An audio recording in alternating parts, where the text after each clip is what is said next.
Do you, Monica Perez, acknowledge the country of Chazz? That's a loaded question, bro. That's why I asked it. I respect the autonomy of every individual, the sovereignty of every individual, the sovereignty of every association that chooses to call itself a sovereignty. Okay. I believe that they are occupying territory that they do not have the property rights to. So to the extent they want to be individual sovereigns, that's fine. To the extent they want to occupy land they do not own, I don't recognize their right to do that because they don't have a right to do that. They're infringing on the rights of others. And I can tell you who I think they are.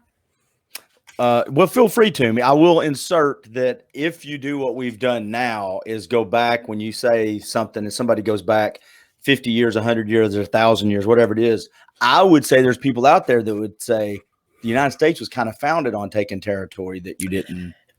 I absolutely think that the fundamental question for basically every ideology and where we differ and where you really can't necessarily argue your way out, you could, but you could go either way a lot of times, is the origin of property rights.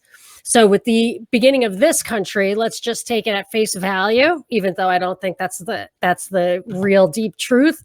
But if people came over and say that the origin of property rights, maybe they called it this because they were colonizers, is to mix your toil with the soil. And that just ranging around being what they would say a parasite on the land, just grabbing animals and pulling fruits off of trees doesn't give you a property right. Now, I would say God might argue with that because why would he say the lilies of the valley don't need gilding? Why are you worried? I would provide. The Garden of Eden, the better state is that. Because, I'm starting to think back where the Garden of Eden represents the agricultural revolution, the fall of man, is this argument that look at you taking it a different direction. Yeah, I have to convert the property in order to own it. Maybe from even a real rights perspective, that's not valid. There's a really famous kind of pure kind of libertarian anarchist movement called the Georgists, where their only difference, and I think Thomas Paine, which conservatives love, had a similar thing where actual ownership of the earth is not possible. So that's then you fast forward that to a communist thing. That's what UN Habitat 1 says, that you can't own real property. I don't subscribe to that, but I'm saying that the property rights, you either say that the people who lived here didn't have the rights because they didn't assert the right by taking action. And is just building a fence enough action? Because our founders, like Washington and stuff, were land speculators. And what they weren't mixing their toil with the soil when it got beyond their ability to work it. They're just reserving it by putting a fence around it. It is really, I think, I should probably read about that. I think God gave us. Well, when we say God will provide, I think that's true. My take on that is God provided us a brain too, and He provided us the ability to figure things out and work on that. And that's a miracle too.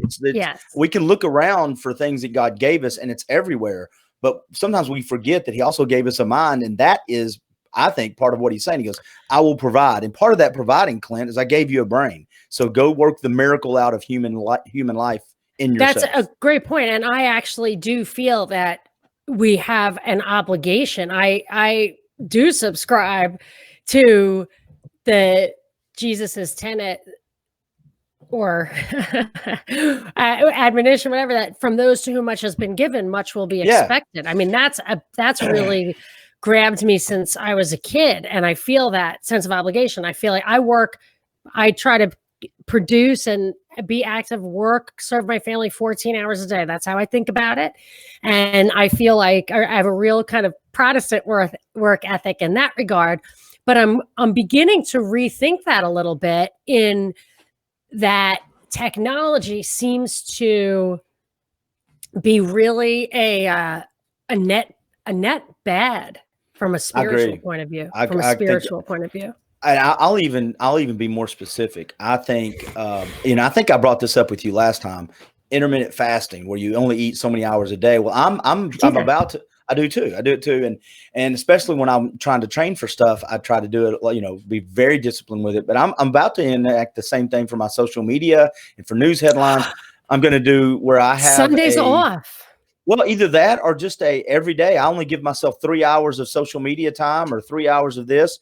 And we need to say hi to some folks. John Jasper, Daryl Jackson, and Franny, thank you for Why can't I see everybody? I want to see everybody. They've made some comments. I don't know. But real quick, let's do some role play. Let's do some role play. Yeah, here, I'll put them up on screen. Role play. Yeah, are you ready? Keep it clean. You ready? Keep it clean. You ready for this? Yeah. Ask me the same question I asked you about recognizing Chazz. Yes, okay. I'm going to show you how easy this is. Clint, yes, I want to ask you a question. Yes, ma'am. Whatever you want to ask. Do you recognize the newly founded country of Chazz? Absolutely not. Okay, bring it. Why? There we go. Because it's silly. And here's the other thing I think it's silly for. That's not an argument. Silly. That's a dismissal. We need a dismissal. Well, okay, they're against. Okay, we don't want walls. What do they do when they take over? They put up walls. We don't want stop and frisk. What do they do if you don't look a certain way or they don't want to know who you are? They frisk you. We don't want police. What do? They give people guns and deputize them, air quote, and now patrol our borders to make sure nobody's coming in and out. And then what do? Then when they invite all the people in to do it and they eat all their food, they start asking for people for food so they can't sustain themselves. Yes, it's silly. It's like my kid that went to his room and I'm running away from home and he goes to the next door neighbor's house. And what I think that's right. And here's what I think. I think what happens with every big topic, the true conversations that need to happen around real evil and real change gets thrown in the same bucket with this silliness and this selfishness and this propaganda, and now it's all looks the same, and we can't have real conversations because racism is real. Police brutality is real. Good cops are real. There's more good cops than bad cops, and I stand with them. My problem is we can't have those conversations if we're having to worry about Chazz. I have two comments about that. Yeah, yes, one of them is that I don't know if I have the actual name of the organization handy. I think I do. There is an organization in Seattle that is tasked with it's called the African American Community Advisory Council. And they are an existing organization that is a kind of liaison between the African American community and the government. And it includes police matters. And they said, you are hijacking the message. You're getting it wrong. You're taking away from the real issues. And I think as far as the occupiers go, it didn't seem to me predominantly Black, for example. Like, I don't think that it's not really, they rally around a philosophy.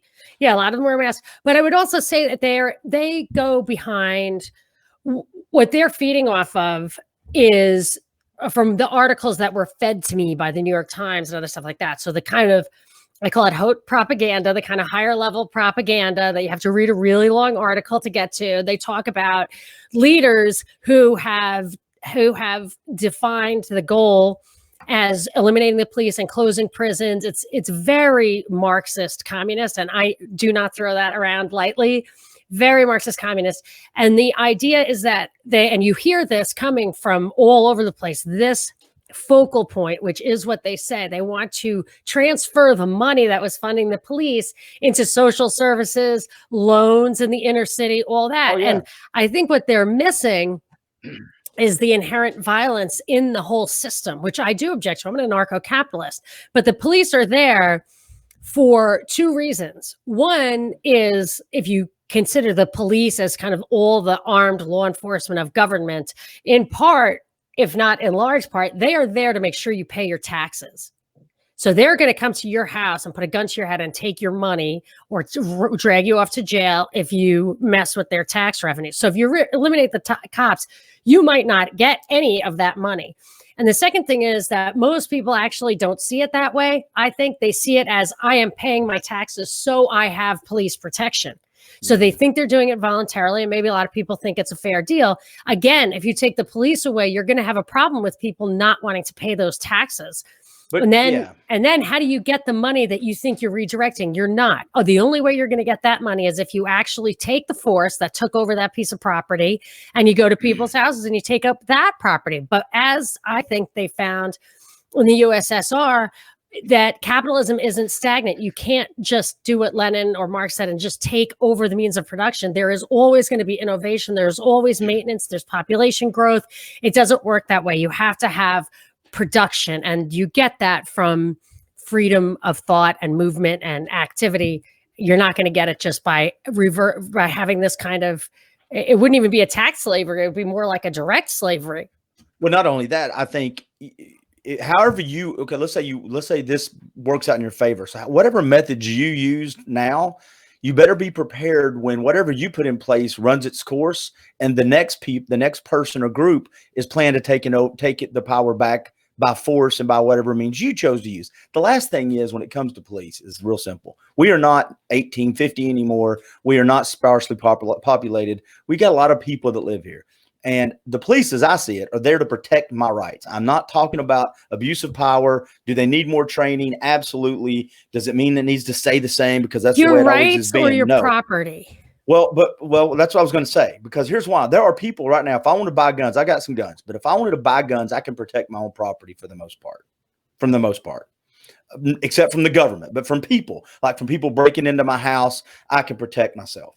But there's a lot of people that don't want a gun, don't own a gun, don't have the access to guns, can't afford a gun. And all of a sudden they are left, whether they're at their house or out on the streets, they are left a lot of times to just the goodwill of the people. And if that turns south, I believe the police are there a lot of times to say, you can't treat someone like that. That's violence. We'll step in. And I want my good guys to have the same access to violence as the bad guys. What about if we just had if the government stopped infringing on our rights to bear arms and our rights to strictly control the borders of our own private property? What if we did that? And yeah, that'd be a start. What do you think about that? It would be a start. Yes, I agree. How much would you need police then? I don't know. When you go out and you get mugged downtown, or your car gets stolen at a buddy's house. I mean, I guess my point on that is, I would think a lot of calls are at the house. I would think majority of them, but I also think there's a lot of calls just in general in the public when you're out amongst other people.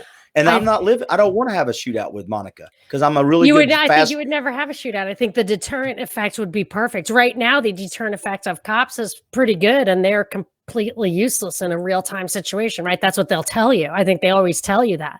That you have to handle it yourself. And in places where they have total gun bans and handguns are unheard of, they have much more street crime, rape, stuff like that. Anecdotally, I mean, maybe that doesn't pan out, but you go to Chicago with tighter gun control, and that's where I agree with you on. And I think we're on this kind of on the same page. But I think the flip side of the police, though, is it's not only just in the real time, but if Monica mugs Clint downtown and takes his wallet, and Clint cannot defend himself because Monica's a badass. You're a badass. Let's just be honest. But you take my money. There's also now I have the access to police to apprehend you, and there's consequences, and that is the deterrent too. Should be. Yes, I think that is the entirety of the deterrent. I think, first of all, just as stuff like that gets stolen, insurance would cover that. So if your car gets stolen in front of your buddy's house, then you've got insurance. Don't worry about unless they beat me up. That can get insurance. Well, I can't get insurance for my ass getting kicked. That's different. Yeah. But I think that it's actually an interesting question, because the Armory case turns on this. I was listening to a great podcast with Robert Barnes that talks about this. Your rights to do citizen arrest and self-defense and stand your ground and castle doctrine and all that stuff is very well defined. I'm not sure that in this stage of the game, like, judges will always respect what the actual law is. So you do have some tension there, some risk there. Mm-hmm. But in a society where you're doing this, it just doesn't take long for the rules to emerge. That's culture. You would know what the story was. And I would say your idea that getting mugged is worse for the citizen in a scenario where the expectation is that the citizen is armed and there is no police. I disagree with that. I think the citizen is much better off, much likely to be safe if it's known that citizens are armed, because the police are never going to get there. And then you would have right to pursue it. Do you know it's not even considered burglary? What like OJ went to jail for, I think, what they call burglary. In law school, they taught us it's not considered burglary if you think the thing in the house is yours, even if you're wrong. So there are absolutely well-established common law practices of how you get your stuff back. Well, and also me and you are on the same page. I do believe the first line of deterrent or defense is Clint gets to carry a gun. And once that happens and everybody knows that Clint's going to carry it, Clint has a carry permit or Clint has a gun, whatever, however you want to phrase it, that is the first, light bulb moment for, butt heads out there that want to be violent or take my stuff. They go, this neighborhood, it looks like, I think they all have guns here. So I'm going to go to another neighborhood. I'm going to go to another. Right. Hey, and the last thing I'll say about this is I've watched all these defund the police, which I think are silly because I think, like I said, for the most part, police do a great job and I like them. A lot of them are for my friends. I stand behind them. But if you want to go to a neighborhood or you want to try to have your own, you can do that. But you know what's going to happen? Human beings are going to be human beings, which means there's going to be good and bad. There's going to be power struggles, just like they're finding out in the great country of Chazz already. You can't, there's not a system you can put in place to extract human nature and the differences in people. Yes. And that's why strict enforcement of property rights is important. If people understand they cannot trespass on your property without getting shot like it is in Texas, people respect. I mean, consequences control behavior. Hey, let's do this before we change topics. Because we start off, and by the way, your suggestion, you're the podcast radio professional. So your suggestion a couple of weeks ago was start right off with a good question is very good. I think you like that? I didn't think last week was a really good conversation. I thought it was nice. Yeah, it's good because what you want, although Rebecca wasn't satisfied, but because I cover some of the stuff during the week, but when I just find that you want to engage people in what's top of mind. I mean, that's what we're here for. And that is top of mind right now, especially on a Saturday. Not a lot of people have the breaking news, but let's talk about where they can find us when it's not live on a Saturday afternoon. You go first, Clint. Oh, you want me to give my podcast? Yes. You stop it. Facebook, during the break podcast page, I do a lot of live videos or on my personal page. I'm getting back into the studio a little bit more, but you can listen to all of my past conversations at duringthebreakpodcast.com or dayfirepodcast.com. I know your family's big. They like hiking. Yes. That podcast, Dayfire, is with a buddy of mine who owned a company called Rock Creek Outfitters with Dawson Wheeler. It's all about adventures outdoors. And marketingmixradio.com. I do a radio show for 8 years about business, advertising, and marketing. Your turn, and then I have another question for you. Pretty awesome. Well, my daily show is the Propaganda Report Drive Time News Blast. I do it with my co-host, Brad Binkley. It's every single day. We do 30 minutes of news of the day from a perspective of truth, liberty, and justice. And for Patreons, our patrons, we give an extra 15 minutes every day. And then we also have live parties every other Friday. And that's really fun because my other love is cocktails. I actually have a website, monicamixes.com. So we all get together and we have a great time. So if you want to just listen to our show, that's great. It's free. It's under Propaganda Report on any podcasting platform. But if you want more content and more fun and more access to us directly, go to patreon.com/propaganda report.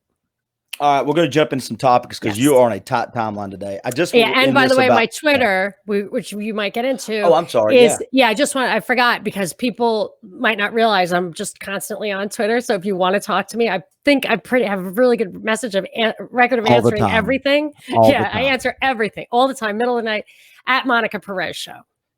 I just think it's ironic too. You got Antifa that uses, fascist techniques to protest fascism. Anyway, I just think that's kind of odd. Hey, all right. So do you want to talk about the First Amendment? Do you want to go through tweets or do you want to talk about Baltimore? Which one? Let's just briefly, let me read off the First Amendment. I've been sounding the alarm on the First Amendment for years. I did a couple of extensive or at least prescient predictive blogs in the beginning of January of 2017. In 2016, I talked about the next president would be the censorship president. Obama was the surveillance president.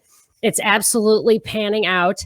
And but just more generally about the First Amendment, I had a couple of quick points, but here is what it says. I always say the First Amendment is first for a reason.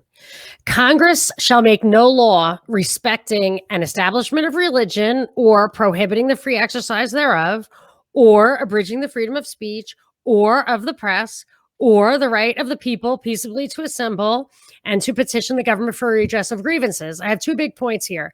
One is that it is very clear in that amendment, unlike any other amendment, that it refers to Congress making laws.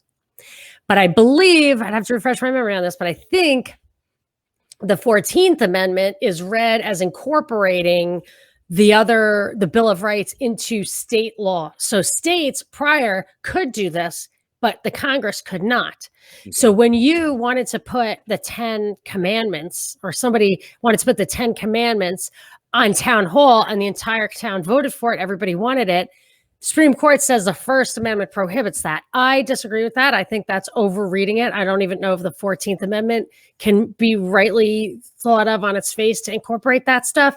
However, so I do think it's generally overread, but I will say the Corona times, which I think are, if not created, at least exploited for the benefit of the globalists, they have, I would say, violated every single one of these tenets, because really I can't go to my church, but I can go to my grocery store. Right. I cannot, the censorship, I believe that's why I was taken off of WSB, is that there was this thing, Event 201, that foreshadowed this entire Corona Times thing. And one of the number one recommendations they said was that you had to control the media. And anyone who said anything that wasn't part of the narrative should be taken down. And even the representative from Singapore said, how about arresting them? So that's where we're headed. And then the right of people to assemble, completely abridged. The only protesters that are out there are maybe protesting the cops and everything locally, but I wanted to protest these unconstitutional laws that they're passing in Congress right now. And I can't go down there, and we can't assemble. They're protesting right now. Why can't you? I don't understand. There are people protesting right now all over the place. Well, I can reapply for a permit in DC, but there was one time when you couldn't.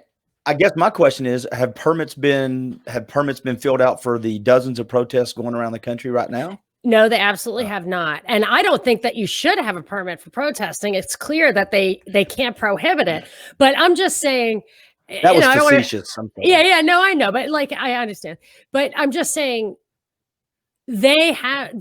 for a while, it was not okay to get together en masse to protest at Capitol Hill. The restrictions they have on it already are uncool, but this is getting excessive. Yet at the same time, they continue to legislate. So I just think the First Amendment has been completely gutted. I predicted that it would happen under this president, and it is absolutely happening. Okay. So I agree with you that you should not be able to legislate if we don't have a voice. Second, I think if you can't say who can protest without a permit, if you're going to make everybody have a permit, everybody should have a permit. If not, it's illegal. Everybody should be able to do it like that, like you said. But the other side of the coin is, golly, I had a good point and I completely lost it, because you were just saying, what did you just say last? Because I said I predicted this president would do it. Oh, yeah. Okay. So do you think it would be different if we had Hillary? No, I actually wrote the article thinking Hillary was going to win. I called teeing it up for the censorship president. And I talked about articles that were in the newspaper. I included Melania Trump, but also Vern Jordan saying, and Trump and Obama saying, we need a truthiness standard. We need to bring Walter Cronkite back. We need someone to curate the news. Melania came out and said, we need to limit online bullying. It needs to be a safe and friendly environment. They were all talking about that in 2016 before the election. And that's when I wrote my article. And boy, was that ahead of the game. I wrote a few articles like that. We have 30 minutes because today you've got a timeline. Yeah, I know. Because everybody in my house is hiking except for those. That's okay. Let's do this. Let's have a transition from topics to tweets. Fine. But let's say hi to the people who have commented. I'll bring them on the screen and you can say hi to them. JJ. John Jasper. Times. Sounds like a beer publication. There you go. Hi, Daryl. There we go. Let's say hi. JJ, I think, hey, Fran. Jason Reichert has a show tonight, right? JJ, tell us where we can find you. JJ Boogie. Boy, is he good. The Corona Times sounds like a great new newspaper. The Corona Times. I love it. Franny said the digital, and I can't read the digital minimalism by Cal Newport. Yeah. Oh, it's a book. Interesting. Oh, because you were saying you wanted to take like intermittent fasting on social media. I was thinking of taking Sundays off, but then my Monday show is just like, what happened? No, I'm serious. I think I'm if I can really do it well, because I do a lot of social media for other companies and I put a lot of stuff out and I can schedule most of that. But I think if I could stop at night about 6 o'clock and just say, or 7, and just say no more until tomorrow. I start at like midnight because that's when I can absolutely have everything's done. The dishes are done. Everything's done. Like everybody's asleep and it's quiet and nobody's bugging me. And then I think, Rebecca came on and she said old news. And I think, though, she may be talking about, because if you go to her page, I follow her page. She is a conspiracy propaganda. She kind of right up there. She might listen to my show. And because I was talking about something I'd already covered during the week, that's all. Maybe. Yeah. But who does she think is hot? You or me? That's up to Rebecca. I'm at that age. I'm not putting words. Did you just do this? Although I love your beard, it's looking great. Yeah. Look, it's called white. So Jason said he's live on Main Street tonight in Ball Ground, Georgia. Nice, 6 to 8. 6 to 8. I wish I could be there.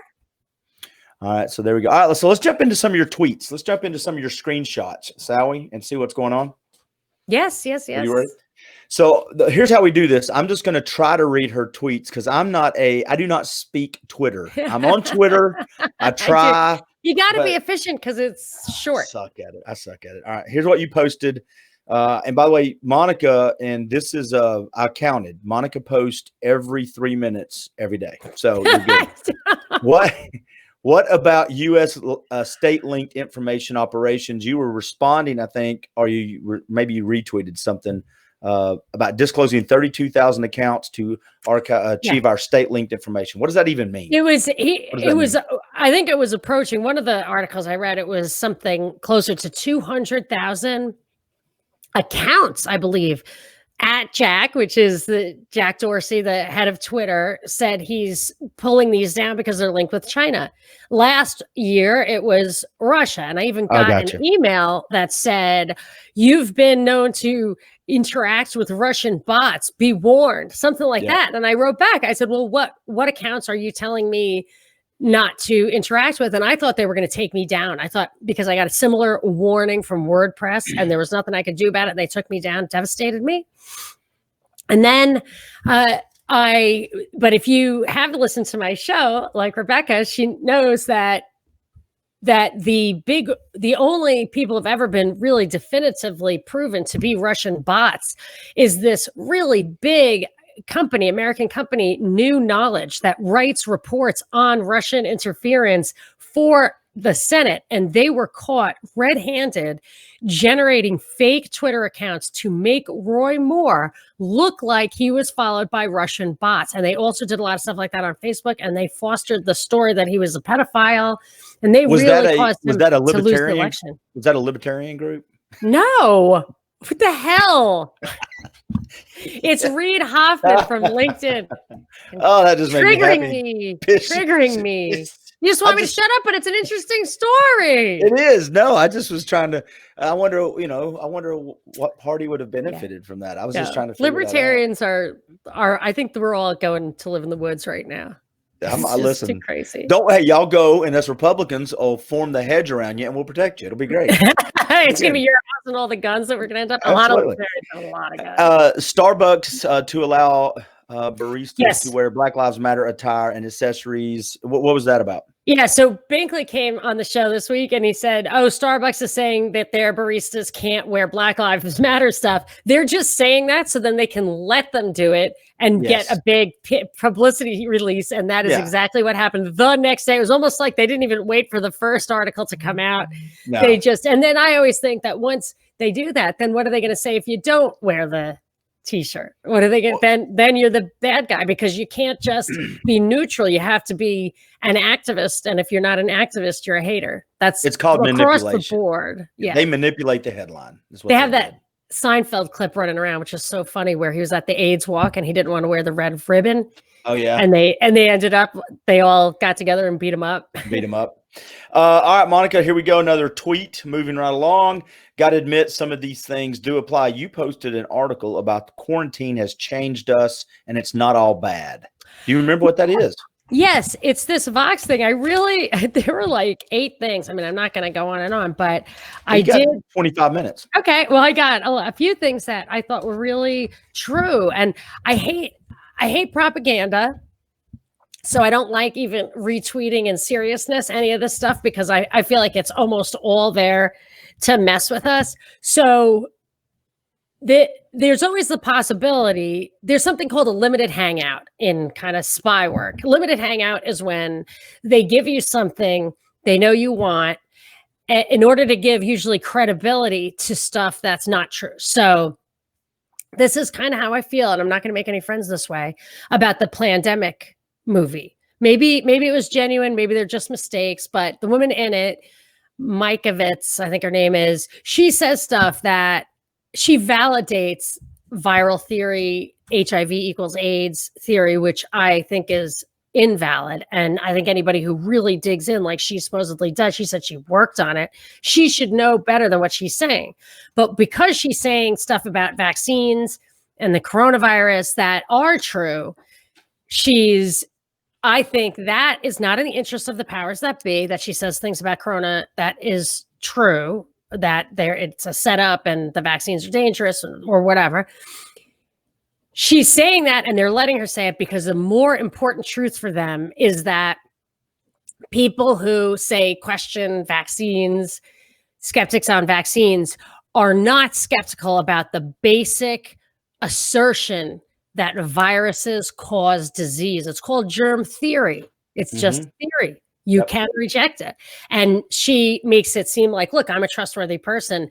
I've seen it myself. You can trust me. So like for me, that's a limited hangout. So this Vox thing, it could be, they could have positive impacts from Corona times on purpose because it's a limited hangout. It gets us to think it was all real because everything that's happening is not against our interest and in their interest. Some of it is in our interest. I think that these are not so much intentional. I think they're unintended consequences, but they are anticipated, foreseeable, such as a dramatic reduction in consumerism.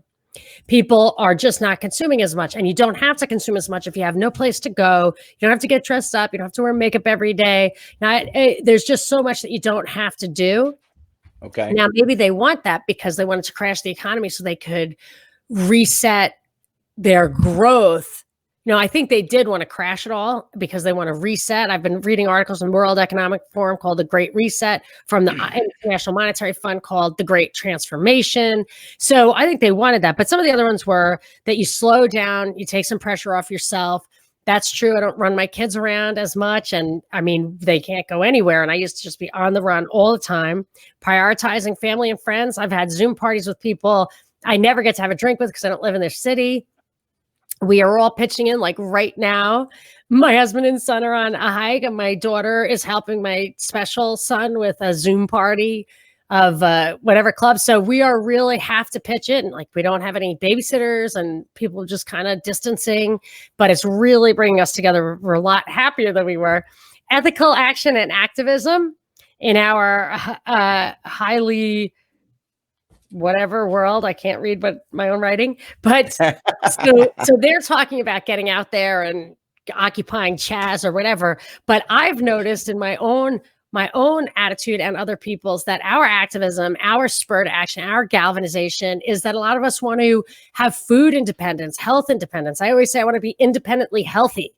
And I also now kind of want food independence. I want to learn how to see. That's why I go back to the origin of property rights. Maybe it was right that we should trap the rabbits, or well, then I could trade my butter for the rabbits that you've killed, or my vegetables. Yeah, I think agorism, I'm about to read the book. I think agorism does encourage barter, and I think that's great. So our activism isn't exactly what they're trying to encourage in this, but the one that's absolutely not true. I mean, in a way it's true, but exercising daily. I used to hit the gym, get Pilates, do bar. I was in much, much better shape. Now I do walk the dogs a lot, and there's always a million people out with their dogs that trigger my dogs. But I'm getting that kind of exercise. But net, this has definitely been I feel like I have my vacation attitude towards cocktailing and exercising. Well, what happens is, and you nailed a lot of it, is they get us used to the good stuff, and we go, this was not that bad. And so, I always say when you pick up a stick, you get both ends. So if I take the happy stuff, then I also take the other stuff, which may be more dependence on the government, which is, hey, when things get bad, I'll get taken care of. I did a video with a buddy of mine named John Ballinger, who was very active last week. He's not available today, but we did one about the payroll protection program, because that's what he does. He helps businesses navigate stuff like that.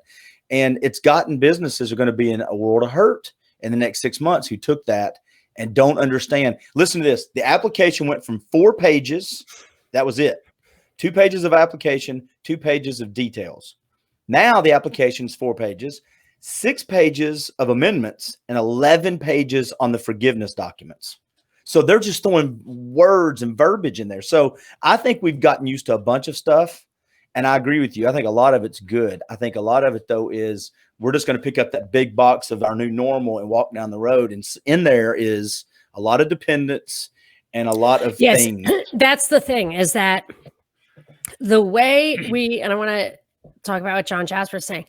The way that we have completely obeyed them without good evidence, I'm not saying it's not true what they're saying. I would say that on a different conversation, but I am saying that it's not compelling evidence. They have not provided the evidence or the cost benefit analysis of their policies, and yet we have accepted it. So I feel like their control over us is much greater or is great enough that we are not escaping their clutches. UBI, all that stuff is going to be there. But I think that the remnant might actually break off and go and homestead and start the seeds of something that, if they can keep it, could be the refuge and grow. And what John's saying, can you put that John's last comment up? Yeah, because I also want to, yeah. Well, before you jump in on the comment, I agree with that. But how many times have we already seen the state or local governments jump in and say, you can't grow that on your property. You can't have that on your property. We got an article, hopefully we'll get to today, in Baltimore. Even if you're homeschooling your kids now, you got to be careful what's in the background, because your home is not your home anymore. Your yard is not your yard anymore. Or it will tell you what to do with it. So anyway.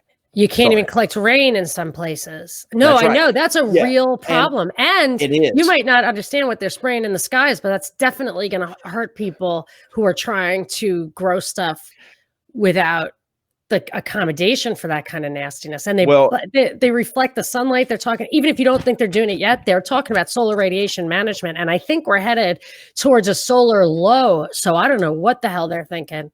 I want to get into John's comment. I'll let you address it, but all this is true.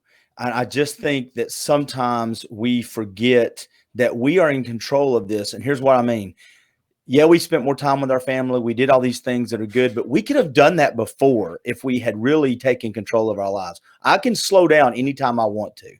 I can learn to take time for my family. The reason I'm bringing that up is it's a shame that it takes something like this for us to realize, you know what? These things are more important than my job or my rat race life.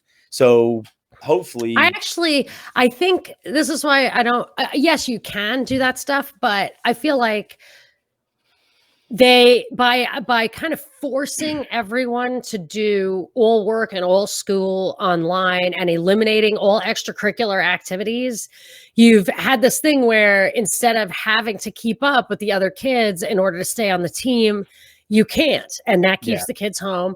And then the fact that you can work from home, or like you can go somewhere. We went somewhere kind of bugged out, and everyone could still do their work, even though we got to kind of go, wasn't really vacation, but like a vacation during the school year, because my kids' vacations were all at different times. And so there was some infrastructure that changed it for us.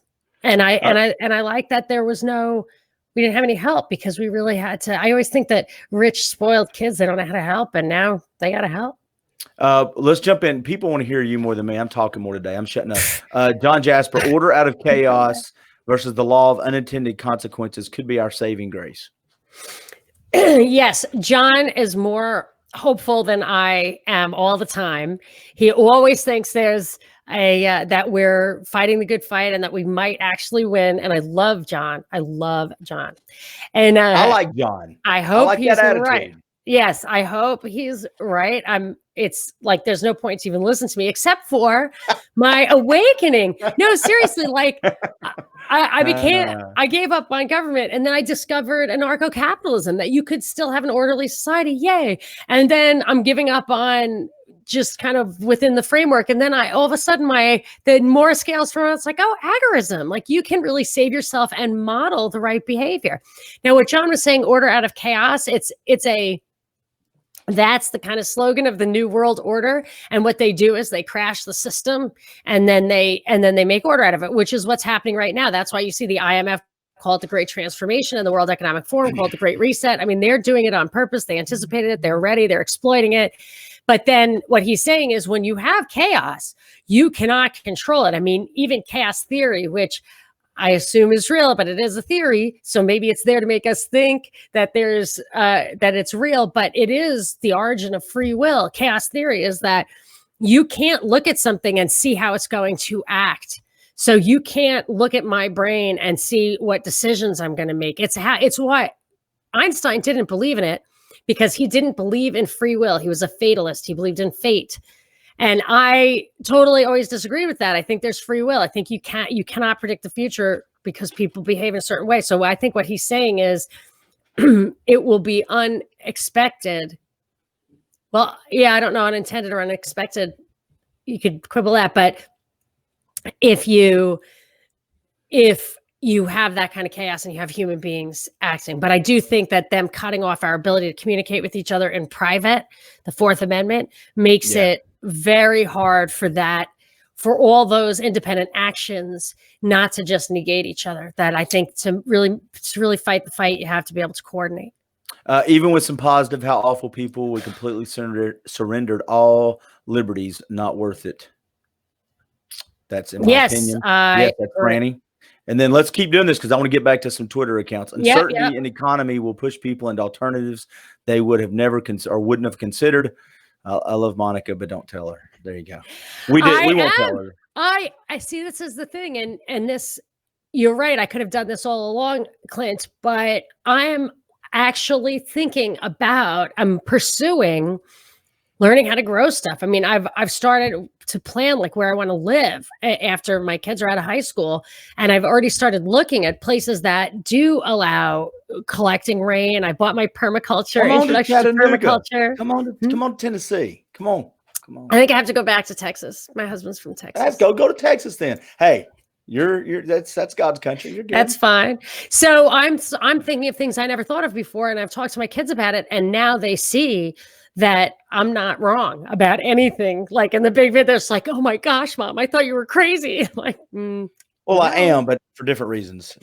I know. I'm like, what do you mean crazy? Like I don't think straight, or what do you mean crazy? Like just crazy. Like, I've had kids and y'all have made me crazy. Then yes, it's crazy. Singapore, kooky, crazy Singapore.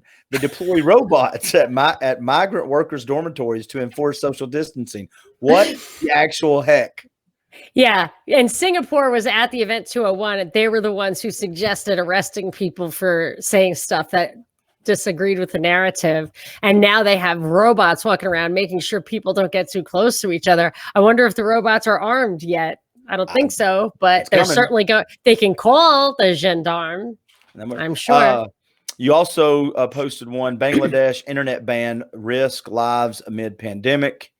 Straight out of Event 201 and straight out of lockdown. What does that mean? So what they had already done it before Event 201. They had turned off the internet. The people in this place, which I guess I should know more about it. I imagine it's a rebellious area. Or maybe it has religious strife, or I don't know what, but it's probably, if I recall correctly, I think it's maybe a hotbed for revolutionary activity, rebellious activity.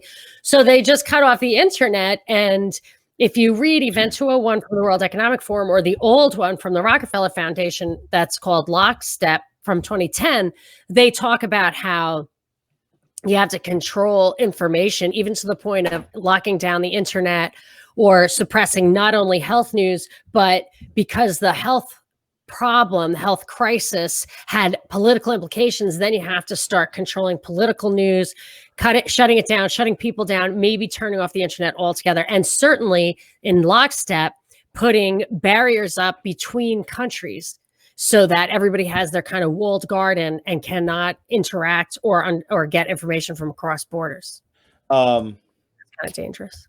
It is. And I'm trying to, because I get news from local newspapers in other countries. I will go and try to find the local newspaper that explains what's really happening on the ground, so you don't have to believe the BS in the mainstream media, who doesn't even have their own city desks anymore in foreign countries.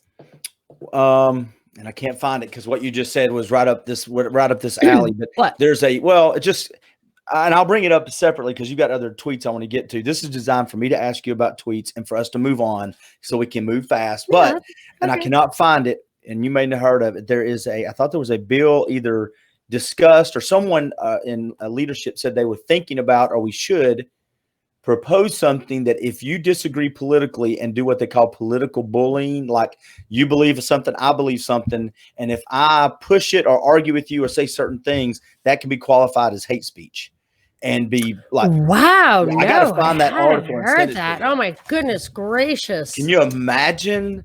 And this is what we've talked about for a long time, Monica. Who is in charge of the definitions? Who's in charge of the definitions? Of course, it's always that's subjective. the problem, because that's why hate crime isn't really a thing, or hate speech isn't a thing, because what you're talking about is actus reus and mens reus, but the mens rea goes to the actus reus. It doesn't go to your soul. It goes to your intentions of action. And it's the behavior that infringes on other people's rights. You don't have a right in public to control what other people say, even to the point of crying fire in a crowded theater. There's tort law for that. All right, here we go. Back to Twitter. This is why I'll do it. I'm pushing everybody to your Twitter account. Again, themes coverage. Why not spend all money on? And it says, warning the COVID-19 pandemic as an opportunity to reset capitalism. Have you already discussed that one? Is that the IMF one? Where'd it come from? Can you say? Oh, Lou Rockwell. Oh, yeah. They're talking about what that guy's talking about. It's something Spiro Skouras, who I respect, wrote a lot. I had did a video about this. It was the World Economic Forum wants the Corona times to be the Great Reset so that they can usher in the fourth industrial revolution, which I might have told you about last time, where the first one was steam, I guess. The second one was machines. The third one was automation.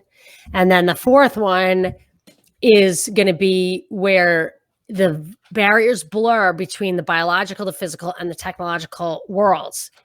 And they want us to have implants and all this kind of stuff. And they want to have a highly controlled society. It involves having free thought zones, because they're going to be able to read your mind.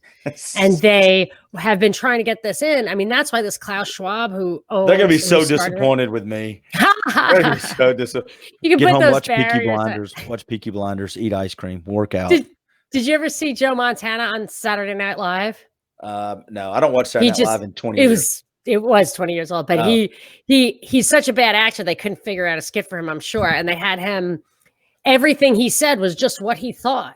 Oh. And then anyway, he sees a hot chick and then you hear what he's thinking and it's coming out of his mouth and you're just like, ah. That would be pretty accurate for most of us. Hey, you also posted London breed, San Francisco police will no longer respond to non-criminal calls. Is that a real thing?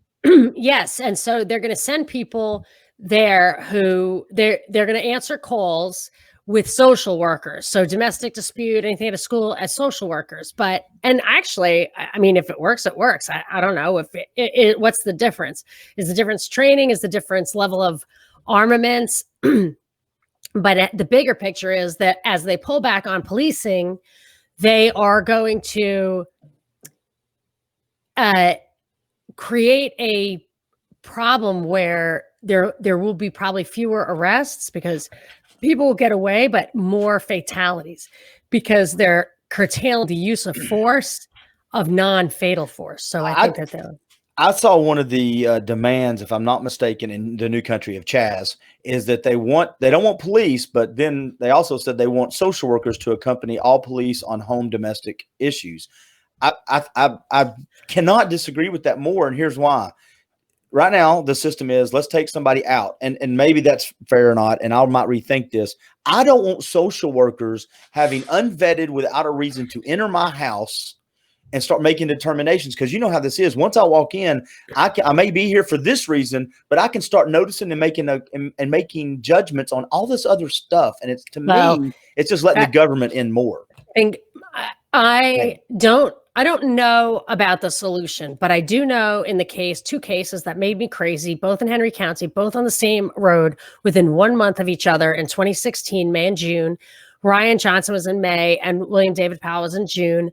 Ryan Johnson got in a big fight with his dad and he had a gun. And so somebody else in the family called the cops. The cops came en masse, evacuated everybody, but the guy with the gun was there for 6 hours in a standoff. The mother just said, hey, let me go in and talk to him. I just want to talk to him. Please, this is crazy. Can I just talk to him? They would not let her talk to him. And they shot him with so many bullets. He was absolutely dead. And they had just wished they had never called the cops. Of course, the chances of someone ending up dead was lower with them. Just because this guy had a gun doesn't mean he was going to use it. And then the next time it was But you can't. So I'm just saying, I don't know if social workers would have helped or hurt, but that wasn't good. You don't want that. And that sounds great if we ever do it. And now we're talking about stories that happened about, hey, they came here, we had a little argument, it's no big deal, but they also noticed this and they thought it was this, and it's not. It's the definition. Look, the government is not. Their interests are not aligned with ours. Their interests are to get us to give them more money because we are afraid. Right. So. I would say less. Don't call them. Have your own private response unit in your town that you can control your own insurance company. If it's a domestic disturbance insurance company, decide how you want to do it. Let the free market decide that if you go to an insurance company that is a homeowner's insurance company, maybe they have a feature that says if there is a domestic problem, you can have a response, a human response, armed or unarmed. What do you want? You know what I mean? Like you can assess. If you have teenagers, if you don't, then you don't need it. There'll never be any misunderstanding. We only have about 5 more minutes. So can we get your opinion on this article? And then I want to end with something happy. Yes. Or kind of happy. Me too. This article is, I felt violated. This is the police searched the Baltimore home, a county house, over a BB gun that was shown in the background of a virtual classroom. I brought that up because to me, this kind of goes to what I always say is when people ask me, why are you against certain things? It just makes sense. Quit worrying. It's never going to be to the extreme. It's never going to quit being a conspiracy. I see things like this and I go, this is kind of what I'm talking about. This kid had a BB gun, airsoft rifle in his background in his room. The principal saw it, called the police, and the police came and searched the house. I just think I think that is, I get to point to cases like that, those anecdotal stories, and go, that's why I don't want social workers or anybody that lives outside the definition of my family in my house up until the point of abuse, if you can prove it or something. Well, I've been anticipating that for years, in that they started coming out. They said at some point TVs would all have cameras in them. Mm-hmm. And you don't even realize that. And I wondered why. And I'm sure they anticipated what we have now, which is if you have a huge TV and you want to have a Zoom party, you want the TV to have a camera. It's great. Or I guess you have sharing or whatever. But I had the most expensive industrial monitors in my house because I wanted them to last forever because I never wanted a TV that had a camera in it. And now that we are not only recording every single solitary bit of our interactions, everything can be cataloged now, but even in the background. So that story goes hand in hand with Chris Cuomo Zoom bombing his wife with his naked butt as she was doing some kind of yoga video. And he was outside, like outside the window in the house. It was so contrived, ridiculous. And then there was another guy, I forget who it was, famous guy, who was a newscaster who was caught in his boxers or something. But these are contrived stories that are, I guess, putting us on notice. And maybe even have the impact, not only putting us on notice that this is the way it's going to be, but making sure that you are underground or just avoid altogether having a gun or having a conversation or having anything. It's just chilling. A buddy of mine said, or if a guy said they should use virtual backdrops. I said, or people can get over it. It's their house. The virtual backdrop won't do it because the camera is taking the picture anyway. That's right. And the flip side of it is too, this is why I said, whoever's looking at that, they have their own filter. They have their political agenda. They have their narrative. They have what they think's fair, right, and wrong. And so they're going to call the police based off that. And that, who are they? Who is that principal to make that call? That kind of pissed me off a little bit. Sorry. Oh yeah. I took over a little bit. All. Hey, let's do this. Sticking their nose in it is not new. Hey, who's that? John Ballinger. From last week, he said, sorry, I couldn't challenge you two today. He's been busy helping people get out of ditches, out of the ditches. Real ditches. Maybe. He's an insurance guy. Monica, is your curtain behind you to hide that BB gun? I'm going to say yes, even though it's really to hide an unmade bed. Pokemon Go mapped. I have a curtain. Very smart. I have a curtain and not a virtual curtain. You are smarter than you even knew. Look at that. Yes, but at least I'm smart enough to say, do it. Do it. It was like $10 on when I grew up. When I grew up in high school, we had guys come to school with shotguns in their in their back of their trucks. And go ahead. I'm sorry. Wait, what is this Pokemon Go thing? Pokemon Go mapped where Google cars they mapped where. Wow, because everybody's walking around using it. I knew Pokemon Go was some weird look at you. Psyop. The light bulb. Yes, the light bulb this is went why on. I love John. UKJJ. I like that. He's in London right now, which I think is kind of cool. Let's see. Eric Buchanan said, great job. Eric, next week, man, we got to get you active and commenting and yes. I love these guys. Okay, it's 1 minute till 4. I just wanted to say this to you. I think it's time, Monica, that we either need to bring a guest on with us or we need to have a special edition where the topic is not so heavy. It's something, either a cocktail driven one or entertainment or something where we take a segment, because I feel like me and you might just, we need to breathe a little bit. Okay.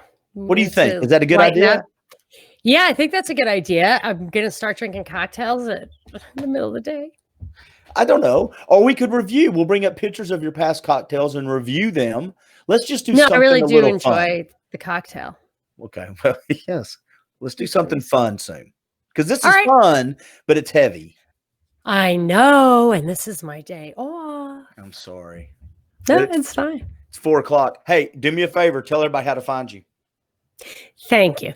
I am at thepropreport.com, or that's my website. If you want to find me and my co-host Binkley every single day for the Drive Time News Blast, 30 minutes of news of the day from a perspective of truth, liberty, and justice, that's at Propaganda Report podcast feed. And if you want more content, more fun, some live stuff, personal interaction, go to patreon.com/Propaganda Report and pick your tier. And I would go to her Twitter account because we didn't get to the two I wanted to get to. I don't even know how you pronounce it. QAnon, the believer. QAnon. You don't even know how to pronounce QAnon? I don't know. It's oh my gosh. Ask me about that next week. Would you please? Marjorie Green, ask me next week about QAnon. Hey, Monica. Yes, dear. Thank you. Go have a great Saturday. You too. Bye, everybody.